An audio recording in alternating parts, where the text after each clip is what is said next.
So the next blueprint is expectations drive experience. I know this to be true because of the dishwasher. I don't know what it is about the dishwasher in my house. My husband is a very smart man. He can do math problems that I didn't even know existed. But when he loads that dishwasher, it makes no sense to me. I do it so much better. In fact, and I'm not totally proud of this, one time I saw that he loaded it, and I took a picture, because it made no sense. And then I loaded it back up and took another picture and sent both pictures to him to prove to him that my way of loading is so much better because it literally took up a third, like it was only a third full, but the way he loaded it, it was totally full. Why? Has anyone ever had the same experience with a dishwasher in their home? Who loads the dishwasher the best at home? Yes. To the point, just like the fork and spoon, it makes no sense to me. So it's interesting because when I would see the dishwasher loaded like that, I would get very annoyed, almost angry. Okay, I would get angry. I'll just be honest.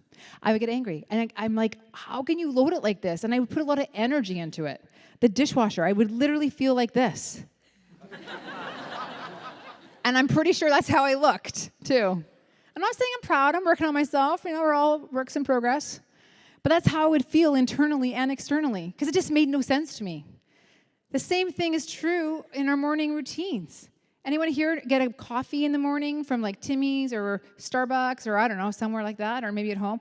What happens to you internally when that coffee or tea or drink that you are waiting for is not right? Let's be honest with ourselves. Right? What happens internally when your routine is broken in some way? Because we're creatures of habit and routine. And with the dishwasher, man, I had to learn to like just approach it a little bit differently. How much energy do we want to give those kind of things in our lives? Another place where expectations drive experience is with people. Like, look at these people. I love stock photography. They're having so much fun. Is this not every relationship you've ever had at work? You're like, yes, we are doing this together. We see things eye to eye. We're having a great time. We are empowered. But the truth is, when it comes to expectations driving experience, wow, the people side, that's where we feel the most loss. That's where we feel the most frustration, the most hurt, resentment, and the most challenge. Yes? If I could sit down with every single one of you, I'm pretty sure that's where the conversations would go. And anyone I work with, one-on-one, it's always about the relationships. Doesn't this bear look so sad? It's a sad bear, right? But it's an awareness that relationships really matter. So what expectations in your life are driving the experience? And how can you adjust them to make a different experience?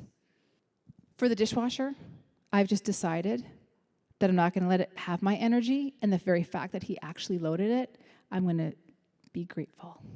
I'm grateful it's loaded. I'm just going to hit on and not think about, oh, the water we're wasting, right? So people do say the darndest things. They absolutely do. Let's take a quick moment to reflect on how people say the darndest things. In fact, let's play a game. And the game is, see if we can make this work. Can we hear a round of applause for Colin and the AV team and James? They're doing a really amazing job. They really are.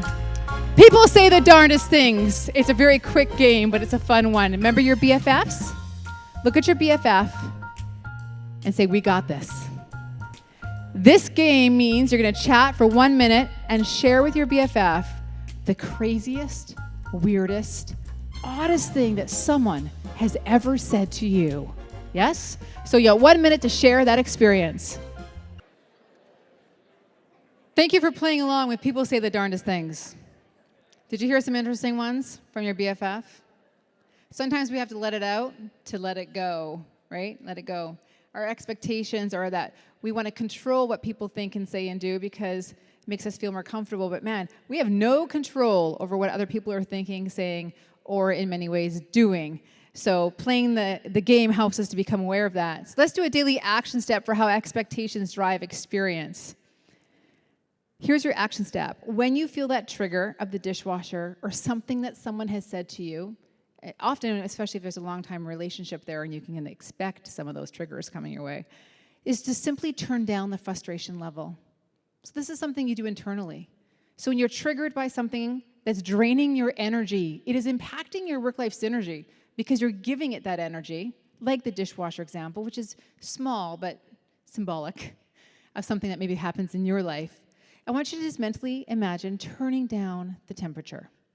You don't have to get rid of the trigger, because that's really hard to do, and it takes years of therapy, perhaps. But just turning down the temperature. Is that helpful? I do it all the time, especially with my kids. I trigger, I turn it down, right? Then I go to my happy place on the Vegas Strip, but that's a whole nother tool.